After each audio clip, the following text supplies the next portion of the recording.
All right, so I'm recording our meeting. I'm recording myself on Logic as a backup. Perfect. People here on Facebook Live because we're not messing around and we're doing this legit. We're ready to go here, Horizon Active team. Yep.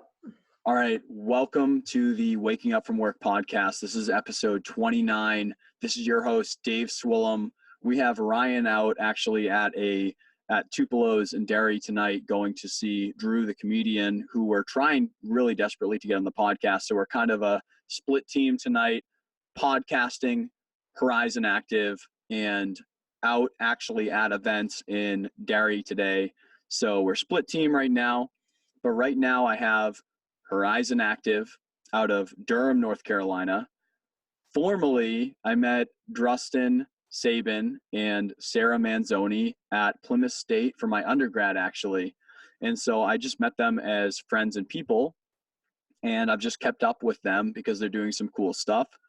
And they just this week launched Horizon Active, which is a USA-made, sustainable-made activewear company creating like athletic wear essentially in recycled plastics and things that aren't hurting the world as much, which is super cool.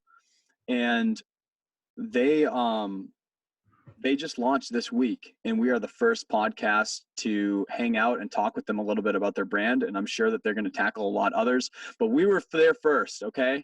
Yes. So, and we will always remember that. Right. So when they are millionaires and they're absolutely crushing it, we were there first. No. So welcome guys. Welcome to the podcast. Thank you. We're so excited because, we had let you know that we wanted to be on your podcast so many months ago. And now that we finally got everything to come together, we're here. So it was a chase. I talked to Sarah and she was like, this is what's happening in my life. And I was like, all right, you guys need to be on my podcast. And I was like, hey, I know that you're in the middle of creating this, but you should be on my podcast to talk about it. And they're like, we will, dude, but we're like super busy doing this. And I'm like, hey, you're almost there. You should definitely be on my podcast. And they're like, oh man, we're doing some shit. We're executing on this right now. And then finally they launched and they're like, all right, we have some room to breathe. We need to hustle a lot to like get this out and like show people this exists. But now they're like, all right, now we can be on your podcast. And it's cool to get the opportunity. Plus now we can talk about something we've done instead of something we want to do. So that's cooler, right? I guess so. But like this whole thing's about like the process, Yeah. Being in the middle of it. In retrospect now. So for viewers of mine or audience that has not heard of the brand, which is super possible because it just launched, do you guys want to run us through who is Horizon, holy shit. Who is Horizon Active? Okay. And how did you guys come to be? Like, what do you guys do and how did this happen? Yeah. So Horizon Active, well, how it happened. So it came together with some career struggles. And we basically, when one day we decided to start a company, we looked into the fashion industry just because we didn't really know what to start at the time. What type of careers? I don't want to break your stride. What type of career struggles are you talking about? Well, I went to college for marketing and I also studied sales there. But then outside of college, I never found anything in marketing ever. Not anything legit in marketing. It was always like junk marketing job titles, but then when you looked at it deeper, they were never actually marketing tasks, or they wanted only people that had done this forever, or a bunch of struggles with that. And so at some point along the road, I got into a sales job, learned a ton of cool things. And when the time came where I was like, okay, well, I've been out of college for like, what was it at the time? Like 2 years? Yeah, about 2 years. Yeah, 2 years. I want to really go back into the marketing field. I really want to get take another shot at getting that kind of job. And it didn't work out. And so I was like, you know what? I'm done. and I just want to do my own thing. I just want to actually build something. So Drustin and I had the same, a lot of the same values and goals. So we decided to take this on. And then when we looked into what we could do, we thought the fashion industry might be easier to get into at the time. Okay. And then we thought, okay, well, let's try to narrow it down. And we got into thinking about activewear because we had been, struggling with our own fitness goals and pursuing that kind of lifelong goal of getting better in your health goals. Sure. So we combined the two. And then that's when things really started to get real in terms of we did a ton of research and we found out so many terrible things about the industry. And it was kind of a moment where we were like, okay, so either we have absolutely nothing to do with this because, oh my God, we're still not going to go there kind of thing. Yeah. Or we get into it anyways and we actually do things differently and make a difference. Okay. So that's where all of the sustainability and the social aspect of it with having clothes made in the US came from. So that is the very beginning. Okay. Yeah. Cool. So basically you're in the job market and you're like, this isn't what I expected. This isn't what I want. I want to take ownership of it and do my own thing with it. And then you're like, well, based off of my own self, the principles that I have that are important to me are fitness and sustainability. And something that I see a need for is, combining both of those and creating a athletic clothing brand, right? Yep. Bringing those in, and then you're looking into it and you're seeing these things happen. You're like, if we're going to do this, we're definitely going to incorporate this aspect of it because these are the things that bother me about the industry. And these are the things that aren't aligned with the things that are important to me. And this is what I need to be in there to be performing in that space in a way that I like. Exactly. Yeah. Right. Yes, Okay. So 100%. Crazy. So, you go from getting this education in marketing and sales and working a sales job. How exactly does that come into play with then creating a clothing line? Like walk our audience through, because this is the big thing for us is, hitting episode 29 of this podcast. We've never talked about creating a physical product. And what is so fucking cool about our time, guys, is that we live in a time right now, and you guys are probably going to tell me more than this than I know, but we live in a time right now where you don't need to lease out a 3,000 foot warehouse. You don't need to sit there and when you're doing your side hustle, start mailing out shit every single day. We live in a time right now where we can drop ship stuff direct to consumer through multiple channels of distribution to people. When they're ordering product, they're getting it delivered to them and it's being made somewhere, and it's not by you. You're not fulfilling orders. You're the creator and you're creating these things with a lot of effort. It's still a lot of effort to create that, and you're creating these things, but you're not housing all of this inside a lease of a warehouse, and you're not shipping this direct out to consumer. That's never existed before to be able to do that. It's literally incredible to be able to do that. So do you guys want to walk us through, like, how did you enter this world from this education background into this world of, like, you've never done this, and now what are the steps involved in there? If, like, someone hate this and do that, like, what happens? There's a lot, but I would say we entered this world pretty blindly at first, not really knowing anything about the industry, like Sarah was saying. But really, the first thing we did is what every person probably our age does when they want to learn something, is they went on Google and they started just looking up people that made clothes. Yep. And I tell people that Google is their mom. Yeah. Like, stop asking your parents for advice because they grew up in a time that some of the things that they think is the way that you do things, not how it's done anymore. That Google is so true. Mom, right? And then that your is dad so true. It's like, I don't know, like ask your mom Google first. Yes. Then say, before you do anything experience. you might regret. Hell yeah. Yeah. So it all started on Google. Like, I imagine a lot of things do now. And we started looking into a lot of different factories that were on there, and there's like this thing called like minimum order count. It's a huge like thing in the industry. So basically you have to buy a certain amount or they won't work with you to Sure. start off. And you have to store that and deal with all the bullshit that you were kind of alluding to earlier. And we didn't want to deal with that. So we kept looking into like on demand because we had heard of the term before. Oh yeah.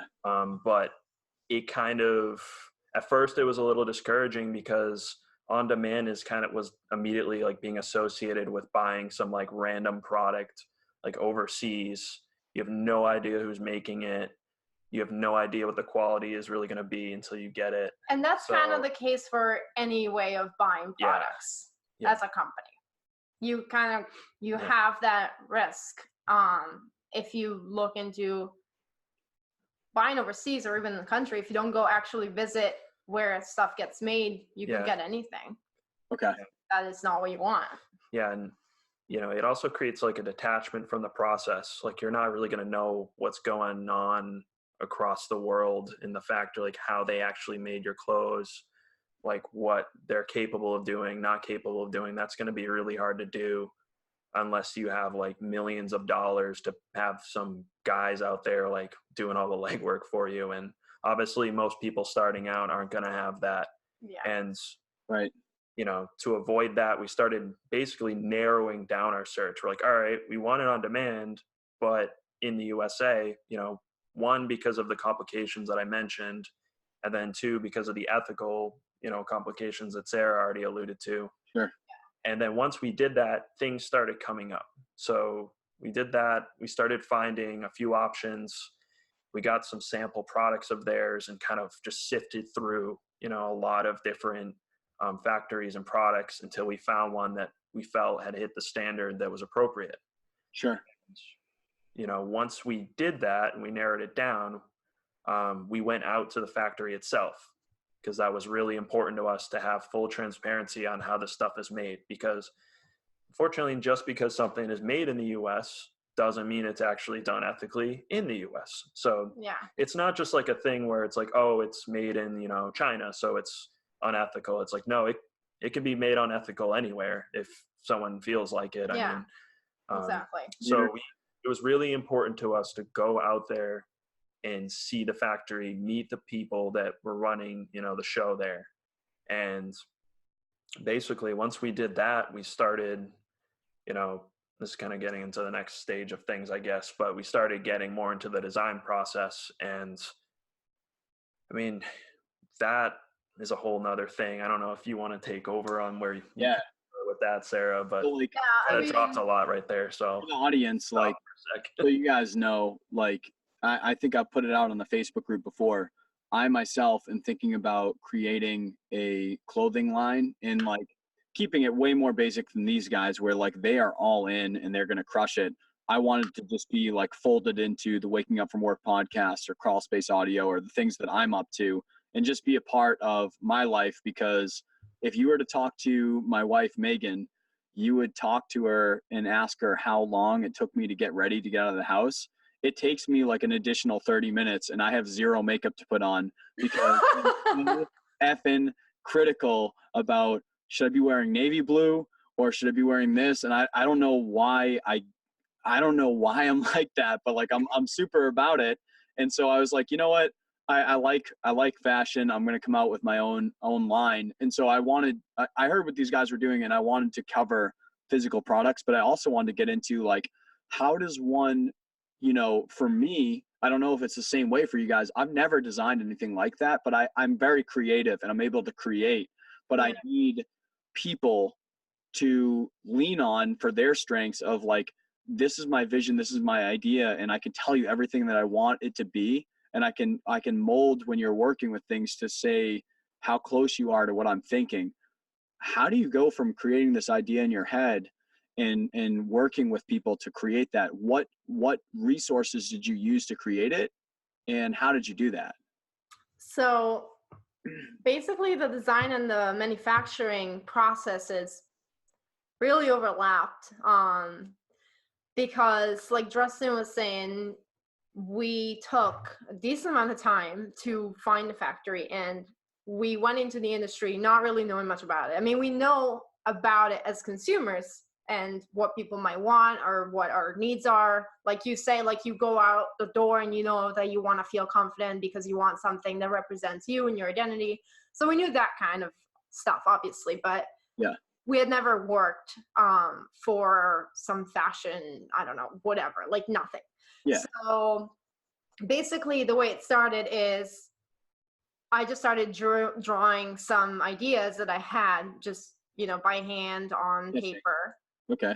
Yeah, so creatively just drawing things out, and there was no concept of, like a brand image yet or anything like that. It was just about what could I draw that would exist and wouldn't exist if I didn't put it out there in the world. Because one of the things that we found when we were doing the research and looking for factories is that one of the easy things you can do is you can go to these companies that have minimum orders, minimum order quantities, and you can just buy a bunch of stuff in bulk, and then you can just customize it. So you can just print something on it. But I mean, that's awesome. It's just, they didn't give you that much room to actually build something you wanted or put something on there that you could really communicate with them and, It's like screen printing. them. It's like you can there's a million companies out there where you can take a t-shirt and then take a logo that I've created, Exactly. print it on the t-shirt. Yeah, But you just upload the image. anyone in the world can go onto customink.com and take a logo and put it on a shirt. Exactly. And we wanted more than that. We also, as consumers and then bridging into the industry, we wanted to make something that was not easily replaceable. So like when you go to the mall and stuff is, at least to us, it always felt like stuff is always looking the same across stores.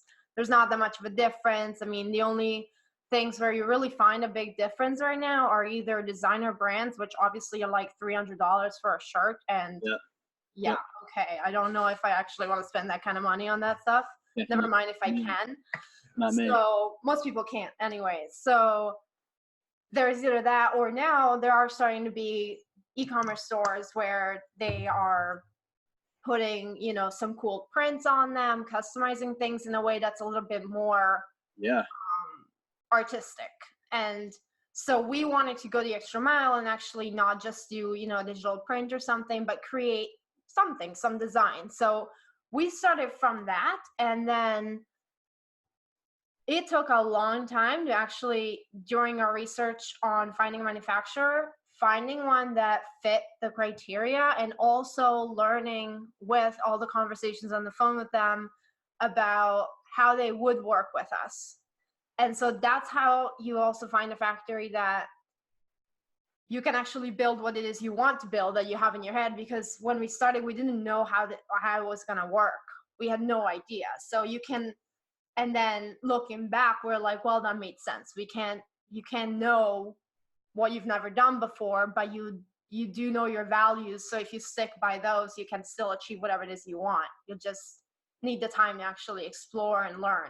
So it just took a lot of Googling, a lot of researching, a lot of calling people at these places and understanding how they worked. And then finally, just once we started working with them after meeting them in person, it's the tools we used were Illustrator. Yeah, Adobe Illustrator. And a lot of Illustrator. So over and over again to make sure that our designs were not just hand drawings anymore, but they were digital files and they could be actually printed onto the clothes, because that's another thing that we can talk about is the way that our art gets to be put onto our clothing is not with some very long spread of factories and paint buckets or something like that. It's textile digital printing. So they're basically like massive printers, but they're not that massive, but compared to a home paper print.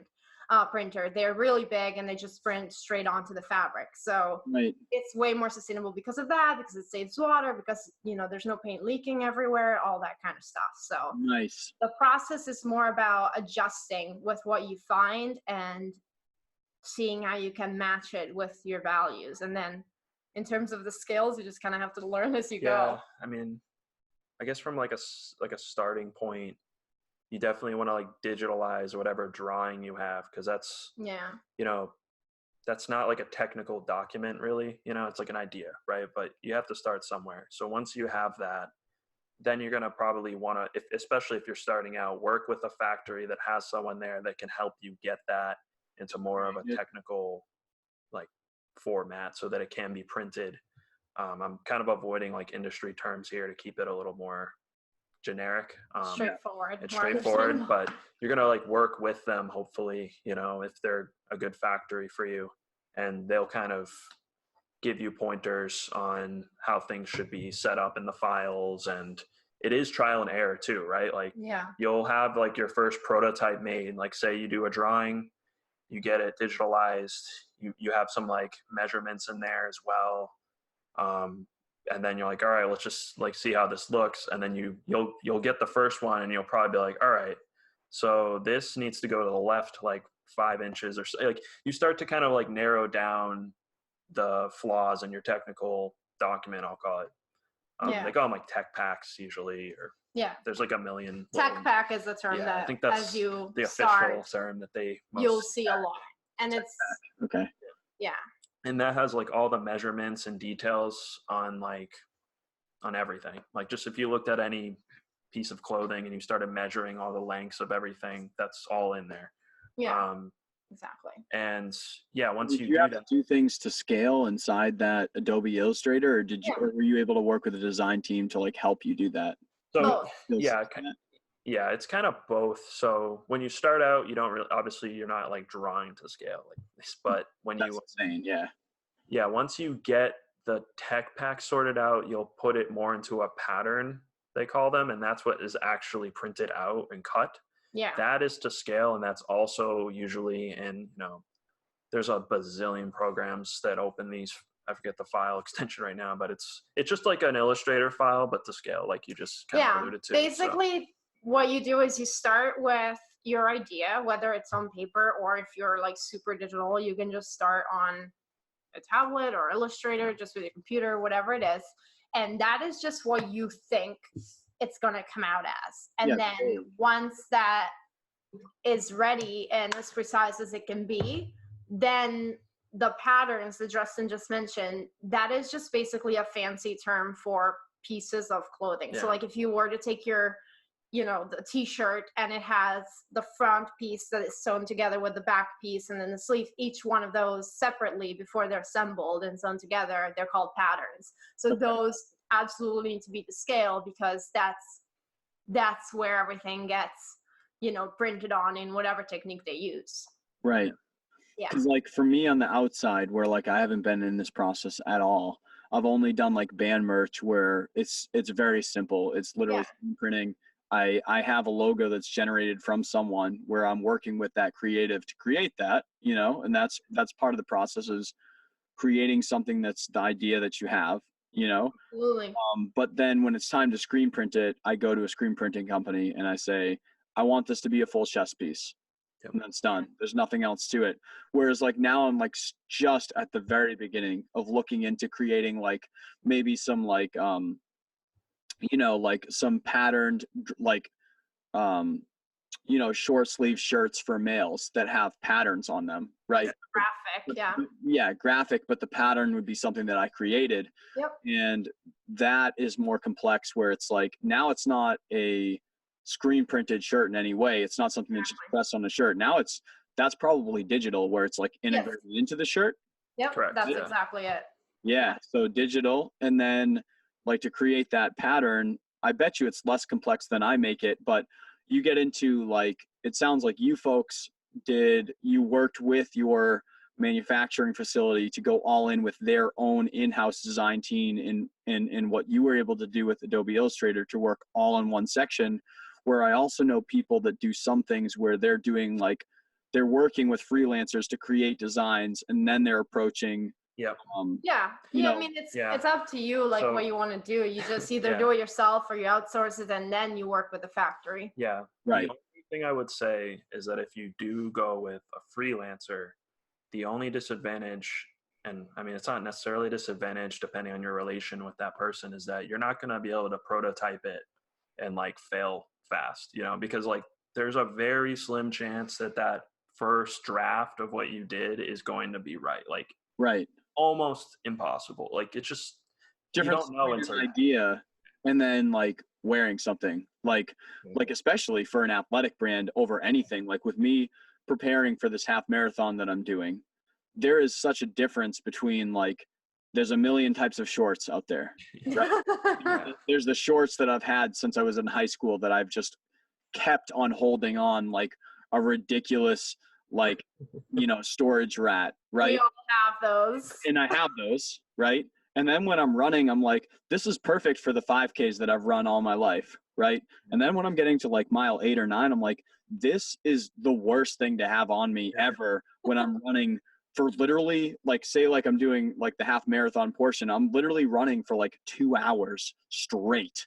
For And a long having time. those Walmart shorts on sucks, right? So like there's a difference between coming up with a design and then putting them on. And then like athletic wear, you have people going out running stinking like 13 miles, 26 miles. Maybe they're biking friggin' 50, 60 miles, or they're doing whatever. They're doing crazy stuff in it. There's such a difference between coming up with an idea and then wearing that shit for like how it's actually being used, right?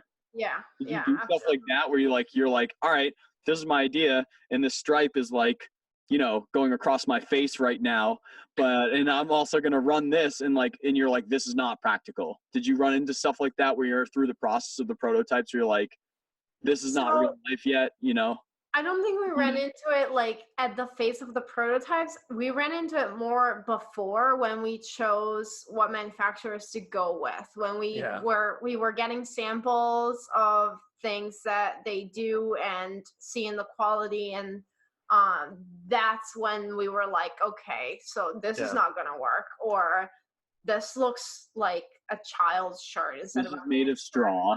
shirt or something. Yeah. What'd you say? This is made of straw. Yeah, there's that feeling. I mean, there's all kinds of stuff. So it's more about at that stage, because once we picked, then you get like a sense of the quality standard of the factory. It can wean out a lot of things. Like if you get a sample of like send me some of like your yoga pants, and like Sarah goes and squats and it like is falling off. It's like, or like if you wear it and the stitching is not gonna work. Or like if you wear it the first time and the stitching is just breaking, or if they're like super see-through, or I don't know, like something like that, where you just don't get a good feeling from that. Not a good indication. It's like when you buy something and you take it out of the package and you're like, okay. Or when you buy it and you're just, everything feels right. So it's mostly that, really, like at the sample stage. And also like when you're starting out, you're not going to be able to like source every single piece of fabric that you want, and like make sure they're using like some specific type of like stitching and all these things. Like they're gonna need to like have some of that set up for you, right? Like from off the bat, right? Mainly because that's kind of the way it works is like we visited the places that make the fabric and all this, but the problem is that these factories that make fabric make yarn, and then they make fabric out of that at a different place. They're used to working with big companies, really big companies. They're used to selling so much, and thousands and thousands. When you're starting out, you can't either afford, or even if you can, it doesn't make any sense to just like buy one thing in bulk until like the end of your days, because and hope you don't even know what's gonna, what people are gonna gravitate towards yet, or there's so much you don't know that you need to actually make smart financial decisions. Otherwise, you're just gonna think something is the right choice and spend so much money on it, and then if it wasn't, you're done. Right. Like for a very long time before you. super micro, but like back in the day, right? Or like still right now, when I'm making band shirts or I'm making band CDs or whatever I'm doing for my band, right? Yeah. Back in the day, I was like, all right, an album's coming out. I'm going to make 100 of CDs. I'm going to make 100 t-shirts. I would make whatever it was. I'd be like, I'm going to make 100 or whatever. I would just create an amount. And then my band broke up, and then I had like 75 t-shirts sitting in my attic for 4 years until I felt like bad enough about myself to throw them out. Whereas like now I got smarter over time, and now I let the demand tell me what to do, you know? Yeah. And so like now, like I created 25 t-shirts and those sold out quick. So I was Yeah. like, shit, now I need more t-shirts. And if those sold within a week, now I need to make 50 so that they last this amount of time. And I'm Yeah. letting demand tell me what to do. You're the same way, where you don't want to be in a situation where all of a sudden you're like, let's make 1,000 of these leggings and I'm going to keep them in the second bedroom of my 2-bedroom apartment for the next 10 years. If someone all of a sudden is like, actually, instead of leggings, I'm going to work out in this like pantsuit or something. Like, you don't know what the trends are going to do. You don't know what people are going to do. You need to feed, like, you need to feed what people do, you The know? other thing, I mean, there's so many aspects to how much that is inconvenient because I mean, bringing it back to our core values, sustainability wise, that's terrible because like basically the companies that try to sell you 100 or 1,000 or 5,000 minimum order quantities or more, Yeah, um, many times more, I mean, they kind of set you up for failure unless you're a big brand. right. So because then if you don't think of finding an alternative solution because maybe you're doing something smaller like what you were doing, and you don't want to just figure out the whole fashion industry, you want to do your music business, your band, Right. and you just feel like you have to pick a number, and then back in the day you picked 100 and now you pick 25 or whatever, but at the same time, you know when you had those 75 t-shirts that you ended up throwing out, is a ton of resources went to waste to make those. Tons, A ton of resources went especially to water. waste when they were thrown out, and God knows where they ended up. Yep. You don't know. Yeah, 100%. I And mean, as a customer, I don't even know how you could be responsible for where they end up, because I mean, are you a waste management company? Like, I don't even know how that works, so it's like we can't all know everything about every industry, and that's why we decided to make a company and do things in a way that we're like, okay, well, we're going to know what we need to know about our industry and take care of that ethically and minimize damage basically. right. So yeah, that's completely true. And then that's why we sell on demand. We get the customer to buy our product first, and then in 2 weeks they have it, and there was never any waste ever. Awesome. So that's a portion of the manufacturer that you've chose Yes. where they allow you to make it so that you have orders that are created and then they fulfill that order. And then so carry me through, like, where are you selling these items at? What is the process of fulfillment and what involvement do you have in it? Because that's something that's modern that we've never been able to do before. Back in the day, you had to do exactly what you're saying, where you had to estimate or forecast how many items I need to have, and then you need to find a place to go store all of that crap, and then have someone literally go through and be like, all right, we need 10 mediums going out to Arizona, in the next 2 weeks. Like, what's your process right now? Where can people buy the stuff? Yeah. How is an order fulfilled, and how is it sent out in a modern way of fulfilling the orders? Yeah. So basically, people just buy on our website, and in the short future, they will be able to buy it on Instagram or our Facebook pages as well. But they just simply buy on our website, and then after they buy, there is a little thing called API, which is a tech term, and then Digital Magic does its thing that we set up, and our factory team receives the order, knows what the customer bought, and they start producing it. And because the manufacturing partner we have is more of a tech company really than a traditional manufacturer, Yeah. that's why they are able to have the digital documents that we set up that we talked about earlier with the Illustrator files and their all the measurements, all the details that are actual tech data that the printers can actually analyze and then print on the right scale, the right size, the right everything, and then everything gets assembled and sewn into the factory. So it's very easy, really, and then they ship it. That's it. So what actual interfaces are you going through? Like, what websites do you use to control these things? Like, what are you? Shopify. Shopify. Yeah, Shopify is the way we made our store, and on the back end of it, that's the way our factory collaborates. Yeah, the factory has like their own input from Shopify. Yeah. Okay, so basically, you have a website. Yeah. Inside that website, are you hosting through WordPress or? No. Shopify is like an alternative to WordPress. Yeah. All right, so Shopify has you have your own page hosted through Shopify. Yeah. People make a selection, purchase it through that interface, and then your factory of choice that you have an agreement with gets that input data immediately and then creates that to fulfill that order. Yes. That is done. 100%. Yes. So you need to keep track of your own books. You need to keep track of customer relations, and you need to keep track of, you know, what's happening in terms of fulfillment. But, you know, you have no one in a room out back grabbing medium size. You don't have someone like out there, like, you know, Sarah's not running around stitching up the clothing. Absolutely not. This is happening online, and your job predominantly was design and creation, and then making it so people are aware of what that is, and it's in front of them so they know what it is to buy it. But the rest of that is part of this structure that you've created, essentially. Yeah, so that's so cool. That sounds almost like there's less work involved, which there is.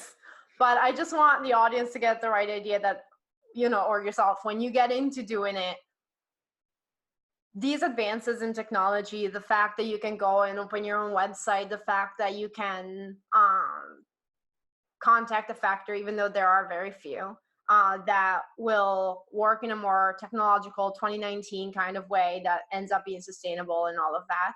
Yep. There have to be not as many choices there. There are not many choices, no. Yeah. That takes a lot of work because you have to, you know, the work you don't put into doing all those things, like sewing the clothing together yourself, or, hey, was that a medium or a small, like that kind of work, you end up putting into doing your research, finding the right partner, learning how to work with them, because that is a process too. I mean, just because you have a factory that works with you, it doesn't necessarily mean they're going to do whatever it is you want or do it the way you want it to happen. Yeah, you have to like find the way to stick to your values that you decided and actually make things happen without compromise, which is, for us, it's been the hardest part, because like, it's just so many times I've encountered people on the phone that would be like, oh, why do you want the clothes to be made this way? Like, what do you care if it's a little old lady sewing the clothing for you? Like, I literally heard that on the phone.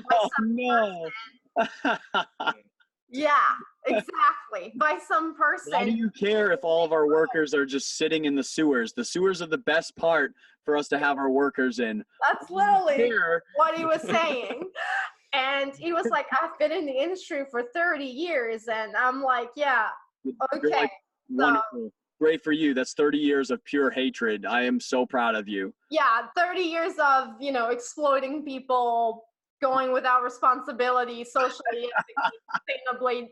Wow, I'm so proud. You should totally just brag about this forever. But yeah, and then oh my God, you're like, let me be clear. I'm super proud of you for being in the industry for 30 years. I would like to have it so that people show up to work and aren't like just murdered. Yeah, that would be great. Wake up and they go to work and they create things and then they survive. And then I would also like it that despite creating things on this planet that, you know, 100 years past when I'm gone, that other people in the world are allowed to live despite what I've chosen to do. And those are things that would be like wonderful to have. That would be nice. You know? I've been in the industry for 30 years. You know, I love murdering things. Like, And that's literally how, I mean, we're you've here. done it for 30 years doesn't mean it's a good thing, man. Like, It's kind of like you just start joking about these things to not cry, because like at some point when you actually see it, you like Yeah, it's did not. you go teared to up multiple, at some point watching see it? some stuff. Yeah, because like Oh my these God. interviews of these Oh, people, especially in different countries, of course, where yeah. there is, you know, more impoverished economies, and Yep. the people that are interviewed, they talk like they don't even expect to see their children grown up and with a job. They just talk as if they're working so that they can have a job. Like they don't even expect to be there to see that happening, you Yeah. know, because they kind of like put a expiration date on their lives, and that's so messed up. Like Yeah. you can't just like wake up, make money, go to bed and be like, yeah, whatever. Like Yeah. it's not my Right fault. there You know? is the purpose of this podcast. Yeah. Waking up from work is living full time. And what we preach is like, I had a freak out moment where I was like, I cannot sleep 6, 7, 8 hours, wake up, work like 8, 9, 10 hours, make some dinner, wash some clothes, and then go to bed, and then have that be my entire life. Yeah. I fucking cannot live and know that that is life, because that hit me when I got out of college. I was like, Jesus, there's no way that this is like real life out there. And it was. The way that take people when they get out of college, they live this way for another 60 years of straight, just like, you're like, how much of this life am I living? And that's like what you're talking about, where you're like hitting these people that are even more than that, where they're like, they're not even concerned about like cooking and making clothes and stuff. They're like, I want to live long enough to make it so that the next person that I have created can also work long enough to create the next person they create. And you're like, holy shit, like there's just slightly way more better to life than all of these things that we're talking about right now. This is exactly crazy. It just fits into so many things, so many aspects. So That hits you so hard. That has to just totally hit you. yeah, and that was one of the moments where like, what, like people have been doing this in this industry forever, like For 30 years. what? Been doing this Or for 30 obviously years. longer. Like I don't care how long you've done this, you've done something wrong for the longest time, and you never woke up one day and be like, Yeah. in the mirror and like, what am I doing? You've done it forever. That's wonderful. It doesn't mean that it's the right thing to do. Yeah, because like everyone can make mistakes, or sometimes, you know, we do things and it has wrongful consequences, but you don't just wake up the next day and pretend that that was actually a good thing. Yeah. Oh, That's just so messed up. So that is one of the reasons why, you know, one of the main reasons why we're doing this the way we're doing it. Yeah. sure. And it sounds like you obviously have these ideals to you, which is, as a person, which is why you've created this. But it sounds like even you might not have even set out with that exact thing right away until you start getting into that industry in the trenches, and you're like, I was unaware of how potent this was, and now those ideals that were resting inside me, now they're up front and personal. I'm like, all right, I'm gonna do this, but now like I didn't realize that this shit was going down, and now it's really happened this way. It has to happen this way. Yeah, I would say that when we set out, no idea it was this bad. Like you always kind of like hear things through the grapevine once in a while about the industry, but once we looked in the details, we were like Sarah said, it was a choice of just not doing it at all or doing it the right way. And doing it the right way took a lot of extra effort because, like, for example, on demand, you know, in itself isn't exactly the hardest thing to do. Like, I could set up an on demand in a very unethical way in about a couple hours, you know? It would be horrible products, it would be super unethical, like basically the opposite of everything that we've been spending all this time doing. So you can do that. You totally can. But to do it right, it takes a lot of extra time, a lot of research. You're going to have to go meet a person, you know, in a place, like we said at the factory. It's a lot more effort. But I, you know, think it was definitely worth the extra effort. Yeah. So that's something that we think, you know, everyone should be prepared for. It's like, you always know that things are going to be a little harder. Well, as you advance in life, probably you learn that things are harder than they seem. But in the beginning, when you're new to something, you might think, oh, this is easy. There's so many people doing it. And it's wrong. It's possible. There are so many people doing it, but it's not easy. Yeah. Right. And don't get me wrong in terms of like when I'm talking about like creating an online store through Shopify and direct fulfillment and not doing like the stitch work and stuff. I'm not saying that any of that's easy. Oh, no, I know you're not. I didn't misunderstand you. I'm just saying like. Right. Like we no longer, because of technology coming to scale, have to have a 3,000 square foot facility with 30 workers of our own fulfilling orders to do something that takes 3 months. Yeah. We have the ability to work with people all over the world in so many capacities as a team and get things done cheaper and quicker and better than ever before. Yeah. But inside all of there, it's a total different hustle. Yeah. You guys are aware of, because I was literally messaging Sarah last night at like 2 or 3 a.m. and both of us are like, why the fuck are you up right now? Like, I'm glad to know that you're up because that makes me feel better about myself. But also, like, why are both of us up right now? I'm like, dude, I don't know. I went to a movie to go chill tonight to like have that time, and now I'm answering emails at like 2 a.m. right now. Yeah. Like, oh my god.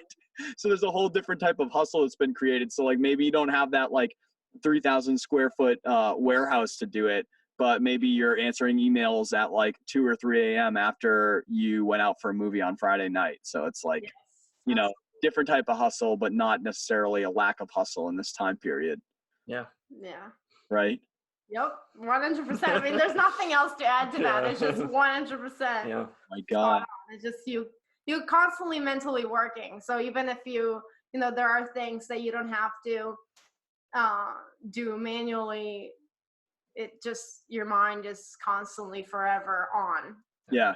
Day, night, waking. I don't think that stops. I think if you're a creator, I think that's just the way that it is. Yeah. I can be sitting there on my vacation. Like I literally, like, I wanted to detach so much from life that I literally went camping on an island 2 miles off the coast in Lake Champlain with no running water and no electricity for a week, where I actually had to take a boat and then bring all my stuff out and then take a kayak from that boat to get to shore because it was so rough for like current and stuff like that I had to take a kayak back and forth like 6 to 7 times to get stuff from this boat to the shore, swimming it to shore, right? So I went that far out to just disappear and disconnect. And even then I would wake up, take a bunch of spiders off of me, you know, put some shit on the fire to like make it so that I could have coffee and eat, and then sit in a hammock and I would just think still, like, what am I doing for the podcast? What am I doing for work? How am I going to create businesses?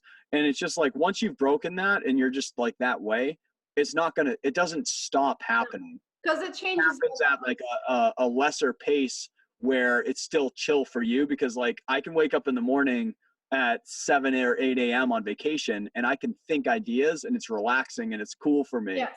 But I can't hit email and social and make an advertised video and go meet up with someone at noon and go like all these other things. As long as I can scoop that out of there, it's cool for me to still be like a thinker or something like that at 2 a.m. after a movie or at 8 a.m. on vacation. That's fine. You know? It's almost like it's a new type of mindfulness. It's not about not doing anything. It's just like you detach yourself from maybe the actual tasks of answering emails, posting social media, or whatever, all the million things that you need to actually still sort of physically get done, you know, digitally, whatever, but you actually have to do it. And you can get peace from not doing that and just see what comes into your head, what goes out, what sticks, like sort of reflect on everything and still be more peaceful because you're actually taking the time to process instead of doing things right away and then be like, now it's next thing. Yeah. And I guess like it's not as good as your camping story, but nothing will ever be. But like often story. we'll be like working, you know, possibly like on a Friday night or Saturday, and just be like, all right, we should go like take a walk and take a break. Yeah. And then like 30 seconds in the walk, we're just talking about like other ideas that we want to do. Yeah. And then like halfway through the walk, Beautiful out. So business. So yeah, about we just immediately like start wherever we left off. And then after a while, I'm just like, maybe we should just like try not to do this. And I'm like, but it's nice. I'm like, all right, Yeah. I agree. And then we just keep Exactly. going. Yeah. it is what it is. It doesn't matter if you enjoy the hustle. It's a good thing. You know what I mean? I mean, It's bad when you don't enjoy it. yeah, it's kind of like once you find what you really, care about, then it's not, no one's forcing you to do it. So Hell there's yeah. such That a huge changes it. difference. Right. Yeah. So like what on cause like you guys just launched, this is super fresh right now at this point. What type of things are you folks going to do for marketing to get people aware of it? Because I know that you're going to sell through your website. Soon you'll be able to sell through Facebook and through Instagram. What types of things are you doing to make people aware of Horizon Active and make them aware of the brand? Do you have like 25,000 hours available? Okay. I don't know. All right, so let's start from the beginning. Basically, everything ever that I can come up with, that Drustin can come up with, we're just gonna act on. Like whether it's advertising online, whether it's on Facebook, Instagram, Google, Bing, whatever, which still exists apparently. Like I don't know if anyone uses it, but I'm just saying, like Yahoo. whatever. One person's like, Horizon Active, I'm gonna buy that right now. Yes, I just found it on Bing. Perfect. Yeah, like I don't know if that's ever gonna happen, but we're gonna find out. So it's more about just going out there and approaching different media types. Because like one of the things that we feel is that social media is huge and it's powerful, and it's changed a lot over just the past 5 years. Amazing. Like, graduated 4 years ago, and I honestly don't even recognize social media. It's ridiculous. It's incredible. Yeah, it's just so different. I mean, I remember when I was in college and we were telling businesses to, because I was like involved in the marketing association at Plymouth State Maths. Yeah. And at some point, like one of the suggestions were to help businesses make Facebook pages, because like that was a new thing back then in like 12 or something. And now that doesn't even scratch the surface. Yeah. And you know what's fucking nuts? I am a part of multiple chamber of commerces in New Hampshire right now. And I'm part of multiple like BNI groups and like in groups of people. And I'm meeting with businesses every week. And I am still in 2019 running into people who are like, yeah, I'm going to make a Facebook page for my business next week. I'm like, you are fucked, dude. Beyond belief. So done, dude. Like, you're in a bad way right now. Thinking about, you're like, yeah, I mean, I'm going to get on social media next week. I'm like, yeah. Oh, okay. All right. You should have been you can, don't get me wrong, people, like if you haven't done that because you're like, you've just created your business and you're creating that now, that's not what I'm saying. What I'm saying is that like, if you're not in that game is Google AdWords 10 years ago right now. And actually it's past that. It's like very past that. But you if you're not there, you don't exist. It's crazy. Yeah, absolutely.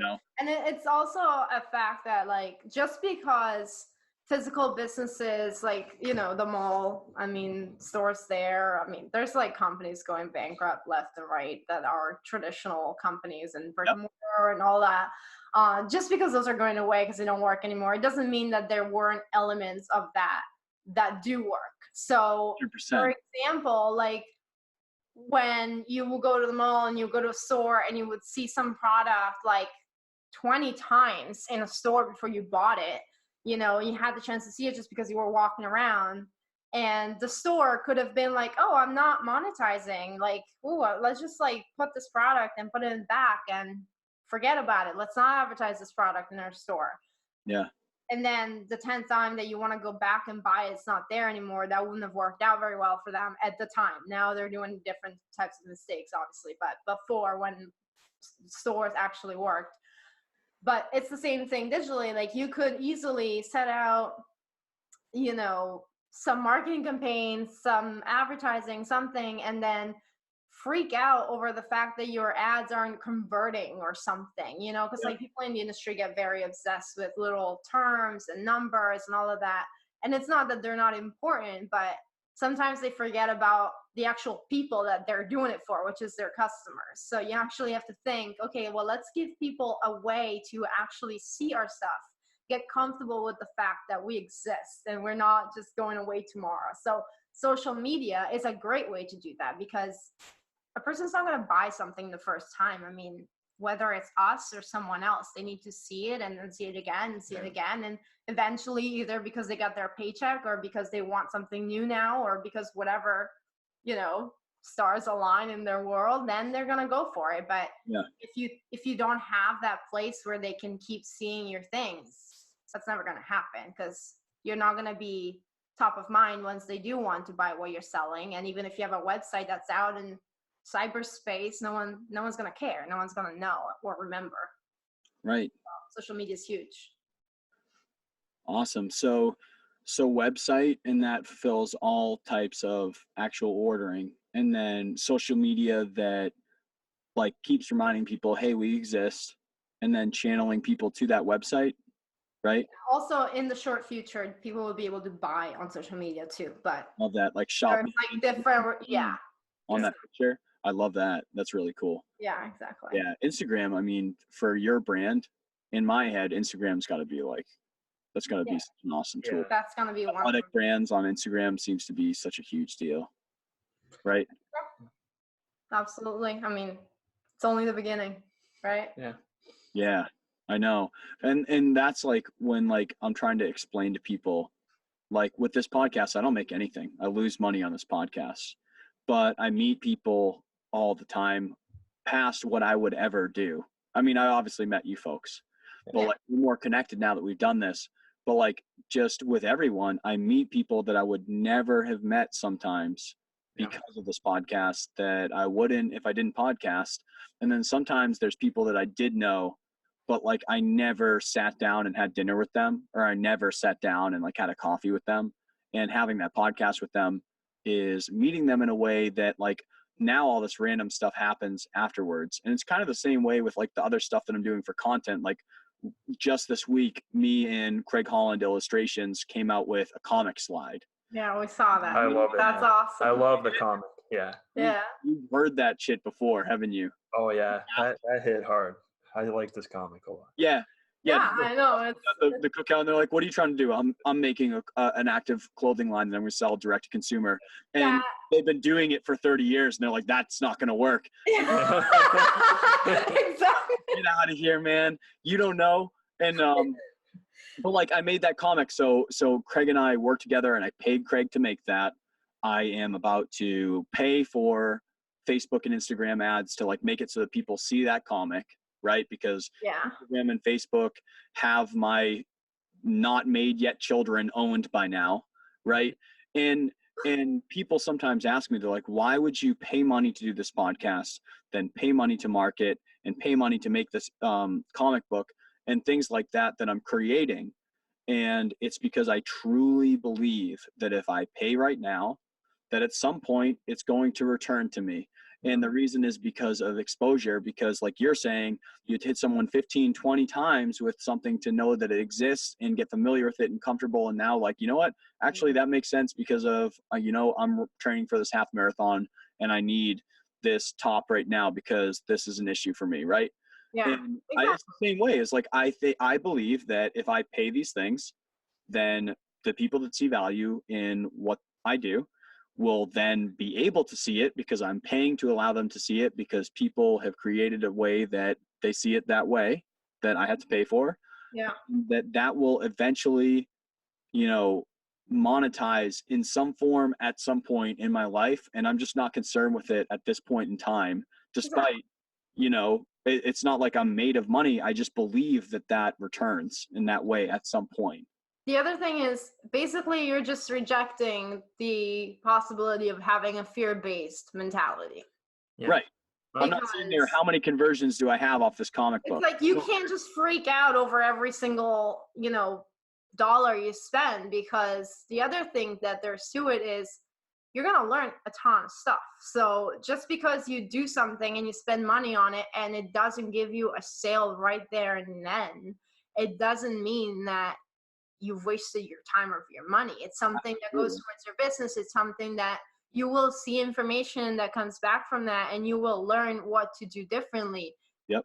It's just the whole concept of actually learning as you go. You just pay attention and you will learn, and then you will figure out how to make money. Yeah. Adding to that, I mean, basically you have to have a vision, right, in the future of how it's going to end up. It's not like your paycheck, you know, where it's going to show up in 2 weeks unless you like lose your job or something, right? But it's consistently there, and there's like probably some timeline on when you're going to get a raise and all these things. But when you go and start a company, like there's not an exact timeline for everything. But really, when you do anything new, it's that way. Like, businesses aside, like I'll say you're going to learn guitar, right? Like, it's not like in the first 2 weeks you're going to start whipping out like, you know, Jimi Hendrix tunes and stuff. Like, now I'm playing a show tomorrow. Yeah. But, you know, I mean, maybe some people are, but like most people aren't ever going to do that right away. But they see themselves doing that in the future, and maybe like a year or two or later, they are playing that stuff. Maybe they're playing even better, you know. But that's just how everything is. But I think because people, you know, got very engineered with their jobs and how they get paid there and rewarded there, for some reason, like doing that opposite thing on a business just like throws you off. Like it threw me off, like for sure. When we first started, I mean, we had to put, you know, money to get started with the factory. Yep. And at first I was like, oh wow, like I've never actually put this much money into something in hopes that something better would happen, you know, maybe a year or two or from now. I've never had done that. And like it was freaking me out. And then I thought about it, I was like, yeah, but you've bought in like a $1,200 guitar and that turned out pretty sweet. You know what I mean? Like, yeah, even though that was a short-term pleasure, it's like we do this all the time, you know, like we always are buying things, you know, for pleasures. Usually it's immediate pleasure, but you can do it for long term and get a lot more out of it that way. It's just rewiring. And I think the other thing too is it just helps you actually commit to what you're doing. I mean, if you say you had the podcast and then you just don't put any money into it to do the comics or, you know, the clothing line or whatever it is, because you don't actually invest your time and money and creativity and you know, effort to grow it, then why are you doing it? What's the point to just let it get, I mean, if something doesn't get better, it gets worse over time. Like you can't just stay idle forever. It doesn't work that way. So if you actually care about something, then you will be doing yourself a you know, the service, not actually investing in it. A mentor of mine said a quote that has always stuck with me, and I don't know where he got it from, but I'm sure that it's some huge entrepreneur quote somewhere. Yeah. If you're growing, you're green. If you're ripe, you rot. Right? Just saying that, like, when I was talking to him at that point, his company was just absolutely crushing it. Like he started off working in a Chili's at a bar, right? Like working as a bartender at a Chili's, and he bought like a limo, and he's like, on the weekends I'm going to go do a limo service. Cool. And he did well, and then he hired 2 people like as a part-time basis and bought 2 more limos. Then he grew a ridiculous company, owned like a fleet of like 200 limos, like in shuttles and everything, completely owns Boston, right? That's awesome. Then grew this company and then sold it, and then he's out of there, right? And all of that happened because of this mentality, which is he could have gotten to the 3rd limo and done okay, right? Exactly. But if he wasn't growing, then other competitors are attacking him and he's not even knowing about it, right? If you're not growing, then you're rotting. And it's not because you're not succeeding. You might be succeeding in your own way of like, I make X amount and I get to do whatever I want every day of my life by doing this. That's still succeeding. But if you're not growing, then things could be shrinking, right? And that's such a mentality that I have. It's like, if I'm doing this and it's not getting better in some way, why am I doing it? Exactly. Right? That's it. I Like, believe it. then you might as well just I don't know, do something you don't even care about, because if you're not going to grow what it is you do care about, It can be slow. what are you doing? Like, it can be slow. Like, I'm a patient person. yeah, absolutely. Instant gratification when you're marketing and things like that. But like, there needs to be some direction that it's heading into, or else why are you doing it? Yeah. And you do have a vision. I mean, whether it's a vision that you already have shared with people or not, and that vision keeps on growing and changing in your mind, because then you get to a certain point, so then you see the step that you can be doing next, and then next, and after that, and that's how things grow. First they grow in your mind, then you actually have to believe it, and then you can grow them into reality. It will never happen the other way around. Right. You just wouldn't have had that context to do that. No, exactly. You might not have known. Right. Just like when you guys hit it with, like, you're exploring the industry and you're like, wow, I didn't know about the sustainability factors of this. And then, like, you get past that and you're like, wow, I didn't know about this thing. And you're expanding what you're aware of and not aware of to tell you what the right path is. But you knew all along, like, a basic principle of, like, what needs to happen. Yeah, and those principles also grow, because, for example, when we started, even with the sustainability angle, we were never like crazy, let's do everything sustainable in our lives, like let's look up every trick in the book to be more sustainable. Like, we were never that type of person, which not something to brag about, but it's the truth. Yeah, it's the truth.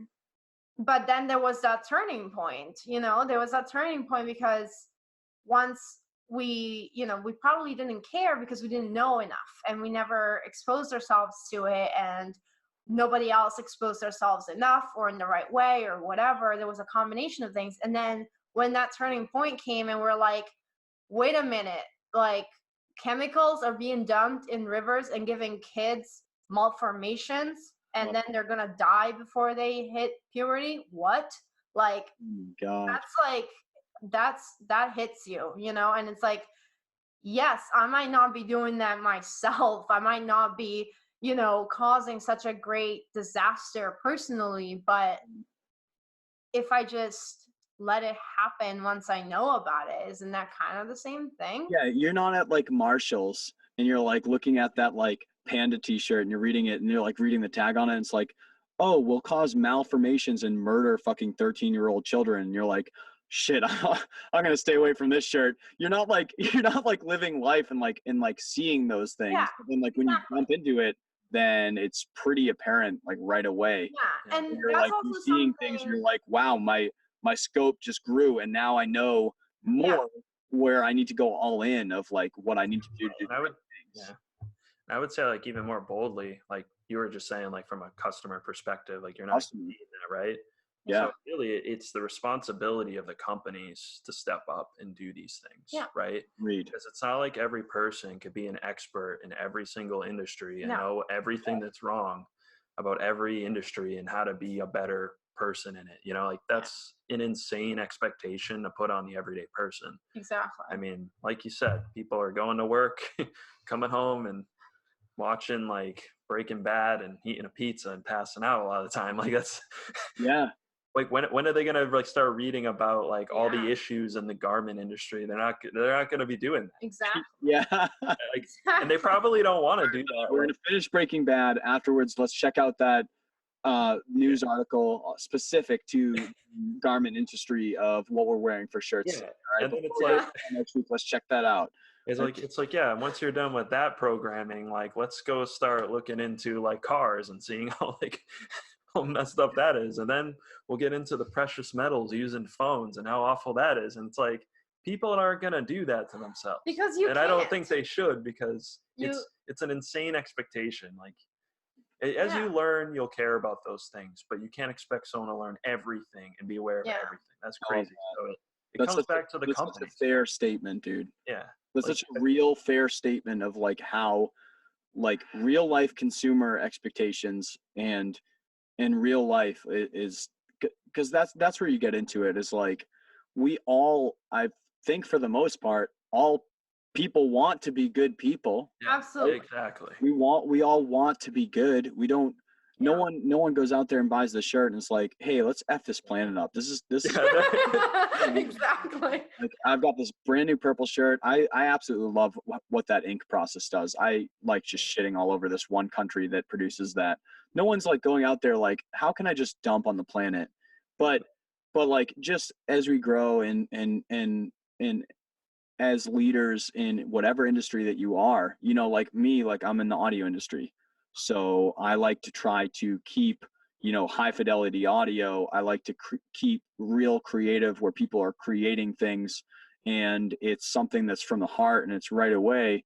And to do that, I can't expect that, you know, every creator or person in that space is just habitually going to do these things, right? Like I can't expect someone to not be like, hey, just auto tune it.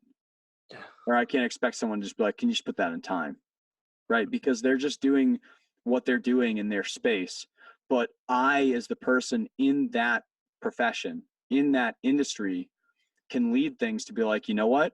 Instead of just taking a trigger on this, why don't we go record a snare drum in a hallway in the bottom of this hall, and I'll take a mic and put it in the middle of nowhere to create a triggered snare type of effective reverb. I'm going to go create that. Or why don't we, you know, to create this other aspect of this audio, instead of me just buying the sample and then just popping that in your track like a million other people have done, and you're going to hear that exact same track. Why don't we go into this bathroom and then literally record this mic with the tile that's inside that bathroom to create this reverb? And you have to be a leader in your own industry where you have the profession, you have the understanding of what is and what is not possible, to lead people to try to create initiatives to do things the right way. That like, that's such a great point, Drustin. Like I didn't think of it that way in terms of your line. Yeah. You know?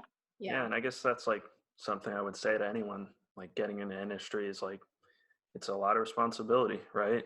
Like if you're going to be a player in there and you want to do well, I think especially today when anyone can look up any details about your company and how you do things more than ever. Yep. There's nothing that you can really hide very well. I mean, even Volkswagen like had that whole scandal. Like they're one of the biggest car manufacturers in the world and they didn't get away with that, you know? Like, and it's like, am I going to go up to every Volkswagen owner? By the way, I am one, so I'm kind of like guilty, but like, I'm not going to go to like every single Volkswagen owner and be like, yeah, you're a horrible person for buying a car from them. Like, no, I just think about Volkswagen and how like, you know, you guys had billions of dollars. Like you really didn't need to do this. Like, it's just, it wasn't worth it. Like now it actually didn't pay off. And there is also something else that we talked about so many times, that about this aspect of being a consumer versus a company. And it's like, just because you know something is, you know, not great sometimes, which also is, you know, first you have to learn why something wouldn't be the best ethical choice as a consumer. Then you have to actually be in the position to make that choice. Yep. Because what if you learn that too late? What if you already contributed, and then like you're going around being like, sweet, like all those clothes I bought like so many times, you know, or whatever other product, or, you know, even if somebody gets into music, like I, for example, have no idea what any of that stuff you just mentioned meant, like at all. But Justin's like, that's sick, dude. Yeah. I was like, that's a good idea. There's a huge but. But the thing is, you can, as a consumer, appreciate that somebody would actually put thought and effort into doing something. So like the way you talked about it, and the fact that you know, didn't just, whatever it is that you mentioned, I know just from hearing you talk about it, is going to result into something that it's not just a copy of something else. So, right. You know, there is that aspect, and then that copying stuff to just resell it is also an ethical issue in my mind, because if you're a company and you're just selling stuff that you didn't put any effort into, or the bare minimum, then why bother being a brand? You are asking people money for what? Just so that you could just like go do shitty stuff in the back? Like, yeah. That's not, you know, because even with the whole fashion thing, all these brands that have sold this stuff without actually setting foot into that factory where their stuff was getting made and then selling it to people. What about not only the people that got hurt whether physically or emotionally during the time of making that stuff. But also, what about the customer that actually bought whatever it was and Their spent time. money on it? Yeah. They got ripped off Yeah. because they didn't know what they were doing, because like we said before, how could you can't know everything. Right. And I like just bringing it back like a little bit with where you're saying where, you know, people can look up on the internet to figure things out now. The internet squeezes the bullshit out of everything. Exactly. Right. Yeah. And it's happening in every single industry. So Absolutely. like I really believe that if you're not running an ethical business today, then maybe it's not now, but at some point it's gonna come out. Like at some point it's gonna happen. Yeah. You know? If you run solely out of the factory that just shits on everyone in the area, maybe it's not now, maybe it's not 15 years, but maybe then you become the super brand, and then at some point someone takes, you know, 10 DSLR pictures of that factory and then puts it out, and now you're X brand and people associate this with you, right? Or your Volkswagen, people put this against you, and in the internet makes it so that nothing can hide. So the only way right now to conduct business is ethically. Like there's no option anymore, and that's such an awesome issue to have. Yeah. In the business. It is. Absolutely. It causes stuff that's harder, right? It's always harder to do things ethically because it's not as quick. It's more expensive, unfortunately. You know, just like it's more expensive for me to buy wheat bread than white bread. It's just how it is. But at some point, someone's going to find out. If you were saying that you were eating, you know, wheat bread the whole time and you were buying Wonder Bread, someone will find that shit out on the internet. They're going to find out. It's just, you can't hide it. Someone at an event or buying or in a store or wherever can literally take a screenshot or be at where you're at and take a picture, and then it's everywhere in the entire world within seconds. There's nothing that you can do to hide it. So you might as well just do things right. Yeah. And as much as, you know, we all wish that people did the right thing without that concern of, you know, getting busted, basically. Sure. Yeah. It is true. It's like, you know, when doing the right thing is hard, it does help to know that everyone would know about it, because it kind of gives you that extra push, because like when you struggle, you get weak and you might make mistakes just because you start thinking, oh, maybe I can't do it the right way. Maybe this is like set up against me, maybe whatever. And then you start, you know, going down all that path of excuses in your head just because you're a human being. And so you're just struggling, you're trying to figure things out, and you're scared because you're, you know, you Human. hit those points. Yeah. So having the fact that we are all held accountable now does, I think, add actual value to people's lives, because then you have that extra push to get back into being like, okay, well, let's just reset and think back to why I want to do things a certain way, why they were important. I can do this, but it gives you that extra push. So I think that's a great thing. I love that. All right. So now, like, you listened to a couple of my podcasts beforehand. You listen to a lot of your podcasts. Here comes the 5. Here it comes, folks. Yeah. We're going to cap this out. Okay. Yeah. And, by the way, it would be great if you just change all 5 questions and we're just plot twist. They're all different now. What's your favorite character of The Wizard of Oz? And what relation does that have to you? No. I would just spin it on one guess. Have the wheel of questions, just like, who knows what's gonna go. Come on down, and then like right on my clothing rack right here, that's super cool. I have like Alex Trebek comes out. Come on down to the Waking Up from Work podcast. Questions. That was pretty funny. Okay, so what made you guys pursue Horizon Active or creating a clothing brand as something that's like a passion for you, that like it's so much time, it's so much effort, so much money to do something like this? There always has to be a reason why you feel like you have to do it, to create something like this. What made you pursue this thing with this much passion? Okay, there's a lot there, but for sure, right? Yeah. So, I mean, for me, I've always been into creating things, right? Like music, graphic arts, like always drawing, Dragon Ball Z guys in like seventh grade, like whatever. Maybe it was a little later than that, I don't remember. But the point is, I was always into creating things. And at first, getting into this industry, wasn't really sure like what it was going to be like. And then I saw the creative potential in there.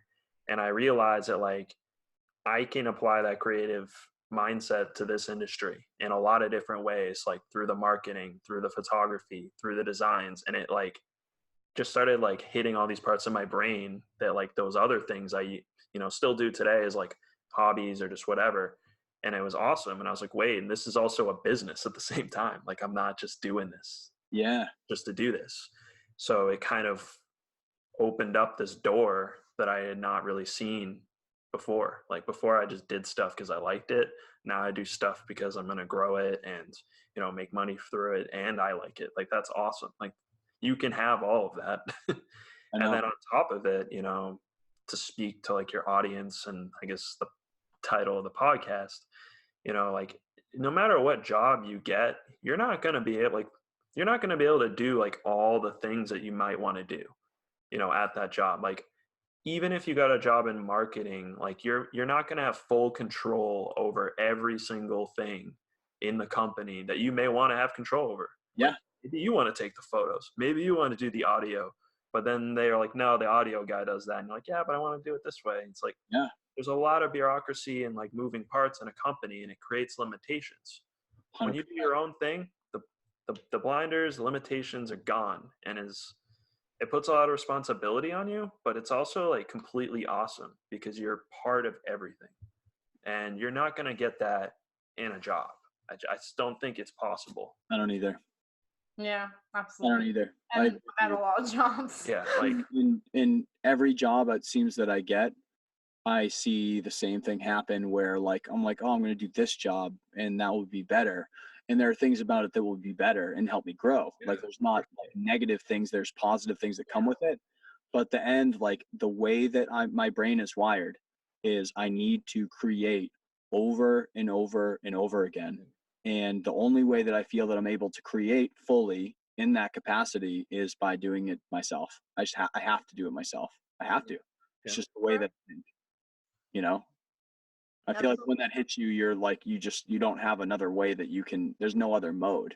Yeah, once you realize that, you just can't go back. Yeah. You can still be a great worker. Yeah. Oh, for But- sure. Absolutely. But in the back of your head, when you get home and you go start working on something else, like you just feel it. You're like, Yeah, and like to speak it to like a very personal level, like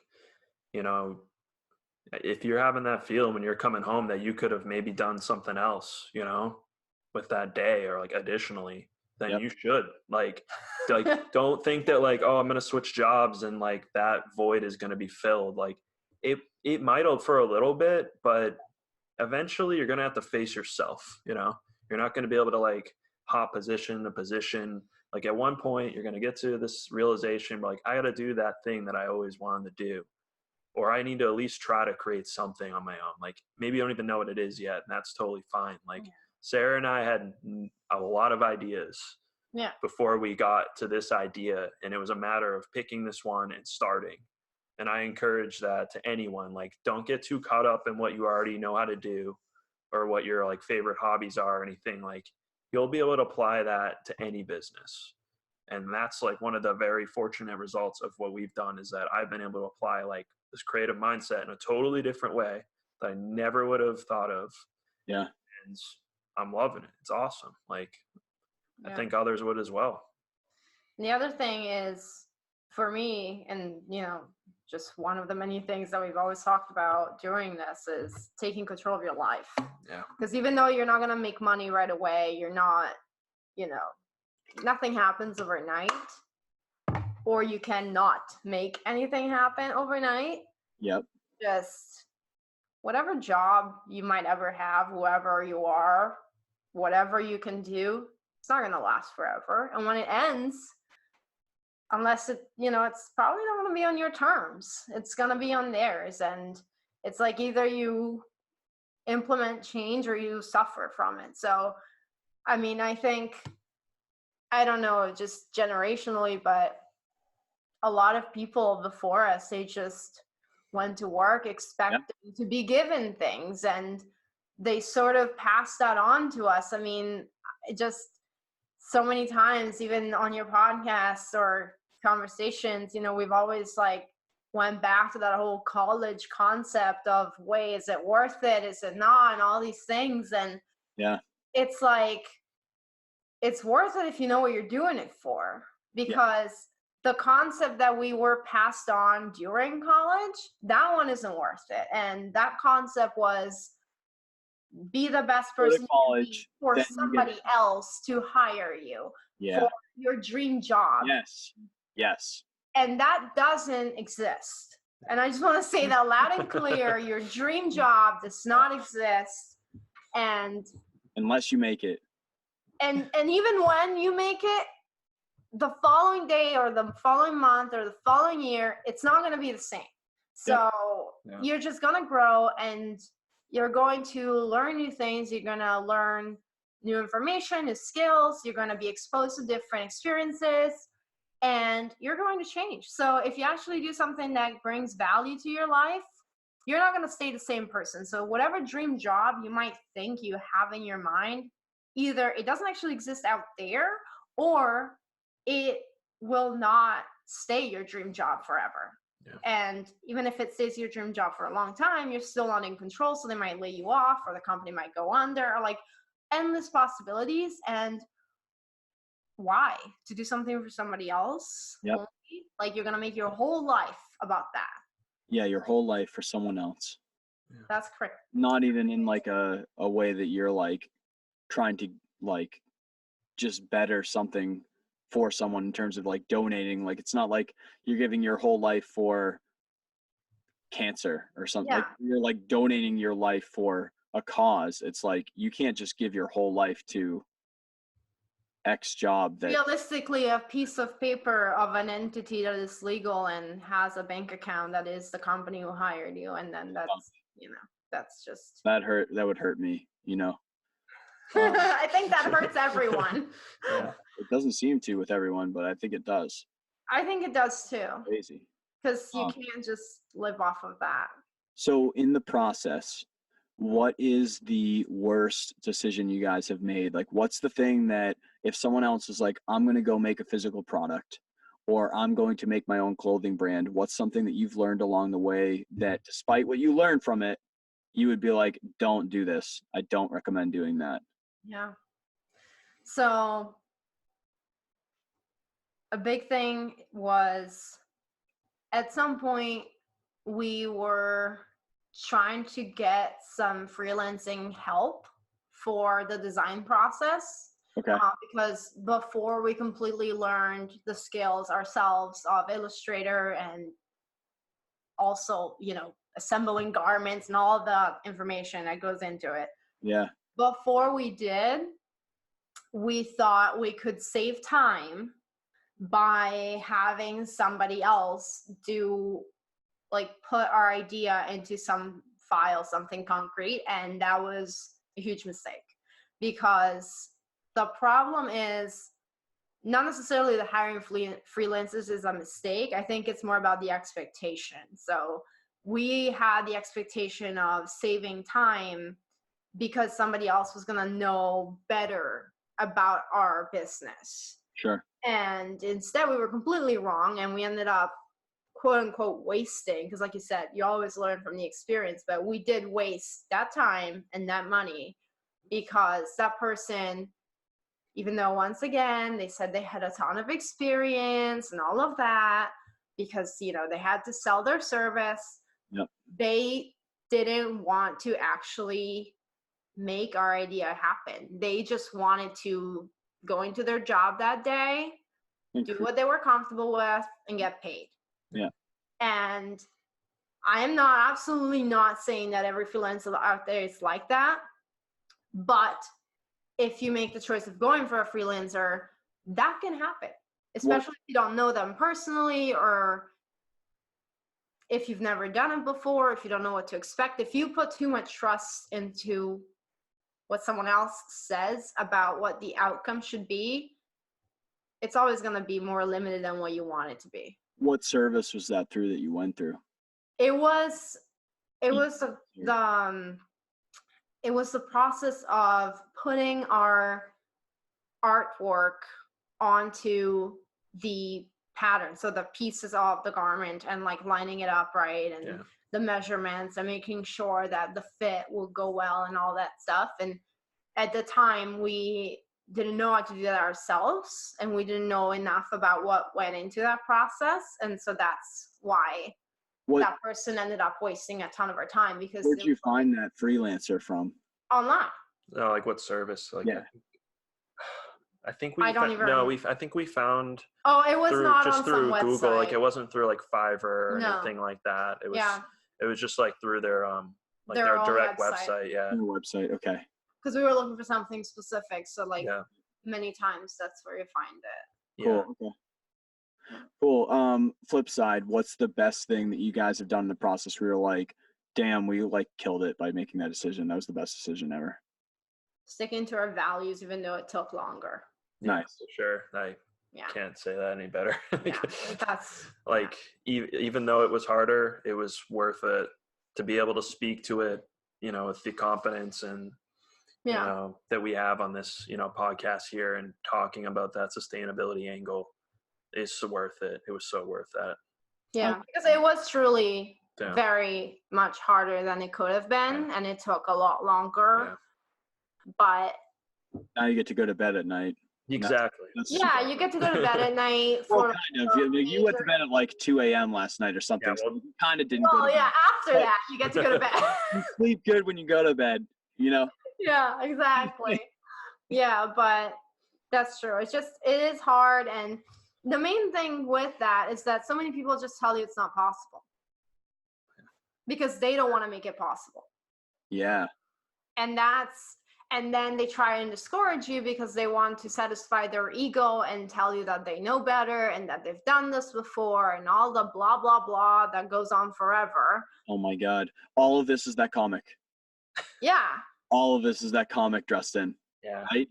All of that, like that comic was like when you go to the cookout, and no one at that cookout has ever tried to do anything to sell direct to consumer. They've never tried to be a musician living off of royalties or Spotify streams. They literally have no context that ever existed. No one in their family has ever worked an alternate job other than like working for Ford or what. No one has ever lived that context, and they don't understand it. It's not their fault, but they just tell you like, that is not possible based off of my own context and pretense. And you're like, bullshit. It's complete bullshit. Yeah, exactly. Stop doing that. Absolutely. And whether they say it because they mean well, or they say it just because all they care about is just telling you what they think is true. Yeah.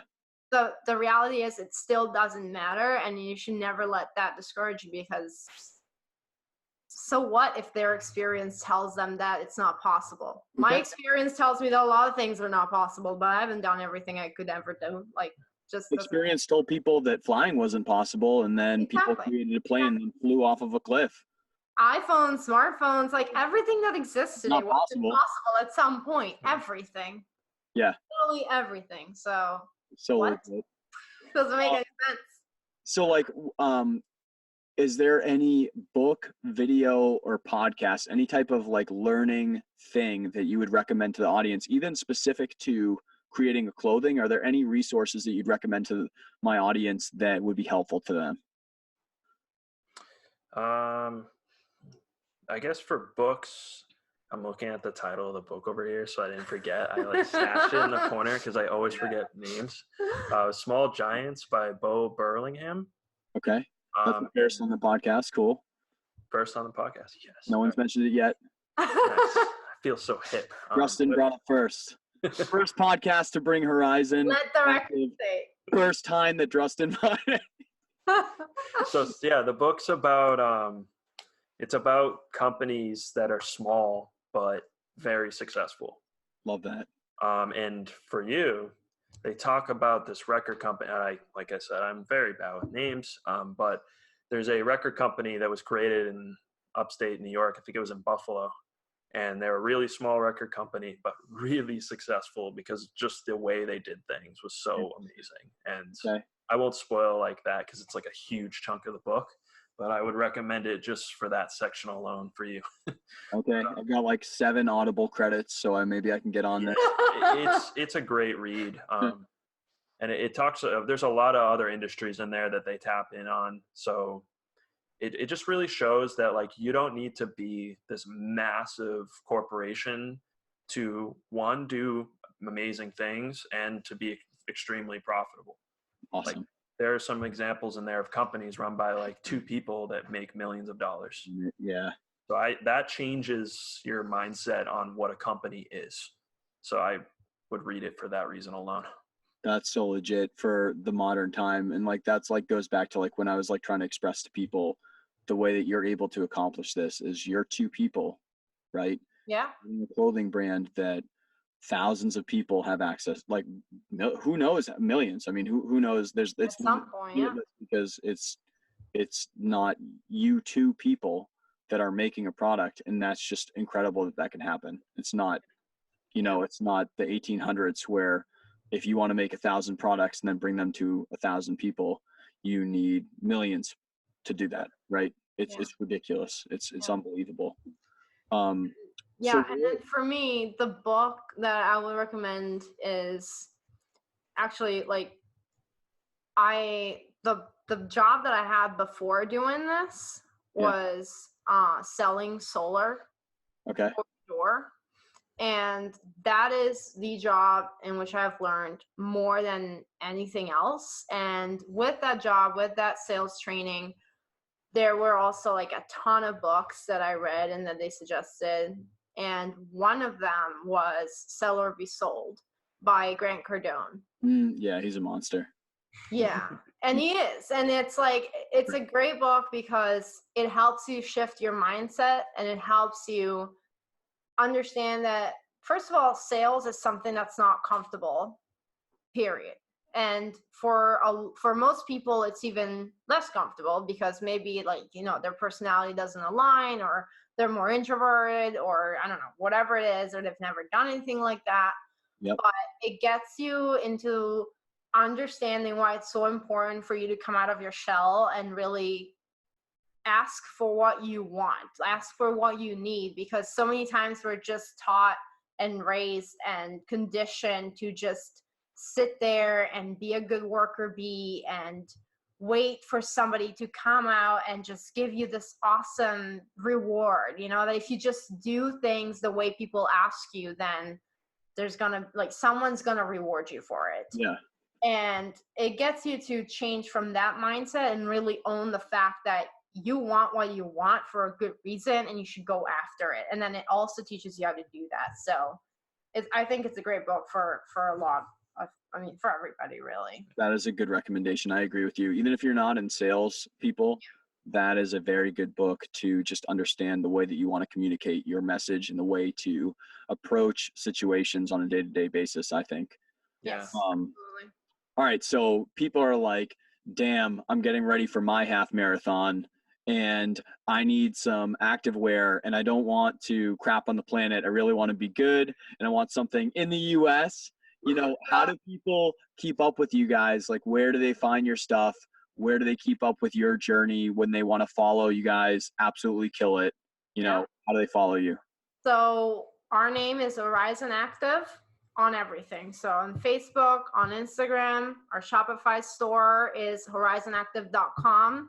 So just go follow us on there or sign up for a newsletter on our website. But really the best thing is to follow us on Facebook and Instagram. That way, when there is some update, we communicate. When we go on a podcast, when we put out a new product or whatever else that we're up to, you'll know right away. Awesome.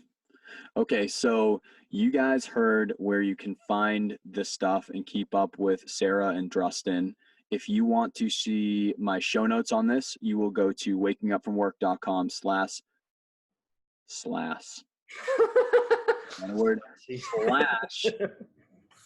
notes, wakingupfromwork.com /show notes, and you will see episode 29 and see our notes and these links. If you don't feel like typing them in, you can actually just click on them at that portion on our website.